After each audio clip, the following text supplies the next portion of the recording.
Welcome to my channel. ఇంకా మన channel ఎవరైనా సబ్స్క్రైబ్ చేసుకోకపోతే తప్పకుండా ఛానల్ని సబ్స్క్రైబ్ చేసుకోండి. అలాగే పక్కన ఉన్న గంట సింబల్ క్లిక్ చేసి యాక్టివేట్ చేసుకోండి. ఇక వీడియోలోకి వెళ్ళిపోతే hi guys, welcome back to another video. And 10th class students ఎవరైతే ఉన్నారో ఏపీ వాళ్ళు కానీ అండ్ తెలంగాణ వాళ్ళు కానీ వీళ్ళందరికీ కూడా ఒక గుడ్ న్యూస్ అని చెప్పుకోవచ్చు. ఎందుకంటే మనకి ఒక బయాలజీ పేపర్లో అండ్ 2 మార్క్స్ అయితే అంటే 2 ప్రశ్నలకి అయితే మార్క్స్ అయితే వేయడం అయితే జరుగుతుంది. అండ్ ఎందుకంటే అంటే ఈ 2 ప్రశ్నలు తప్పుగా వేయడం వల్ల వాళ్ళు ఎవరైనా ఆ రెండు ప్రశ్నలకి ఎవరైనా ఫిల్ చేసి ఉంటే తప్పకుండా వాళ్ళకి మార్క్స్ అయితే వేస్తామని చెప్తున్నారు.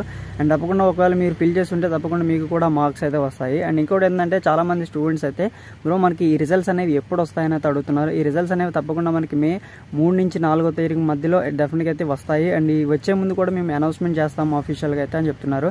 సో అప్పటివరకు అయితే వెయిట్ చేయండి. ఎందుకంటే మనకి ఏప్రిల్ మంత్ అయిపోతే నెక్స్ట్ మంత్ మేలో అండ్ ఎలక్షన్స్ ముందే ఈ రిజల్ట్స్ అయితే వస్తాయి ఏపీలో అయితే మనకి. అండ్ ఎవరు కూడా భయపడాల్సిన పని లేదు. ఎందుకంటే ఎలక్షన్స్ మళ్ళీ బిజీలో పడిపోతారు కాబట్టి ఎలక్షన్స్ ముందే వీళ్ళు రిజల్ట్స్ అయితే రిలీజ్ చేయడం అయితే జరుగుతుంది. సో ఇది గైస్ ఓవరాల్గా ఆన్సర్స్ అనేవి ఫిల్ చేస్తే తప్పకుండా మీకు ఆ మార్క్స్ అయితే కలుస్తాయి. అండ్ డెఫినెట్గా అయితే మీరు ఫిల్ చేశారనుకుంటున్నాను తప్పకుండా మీకు బయాలజీలో ఆ మార్క్స్ అయితే కలుస్తాయి. సో ఇది గైస్ ఓవరాల్గా. అండ్ ఈ వీడియో మీకు నచ్చినట్లయితే లైక్ చేయండి, షేర్ చేయండి. మన ఛానల్ ఫస్ట్ టైం చేసినట్టయితే సబ్స్క్రైబ్ చేసుకోండి. Thank you for watching. Bye bye. జై హింద్.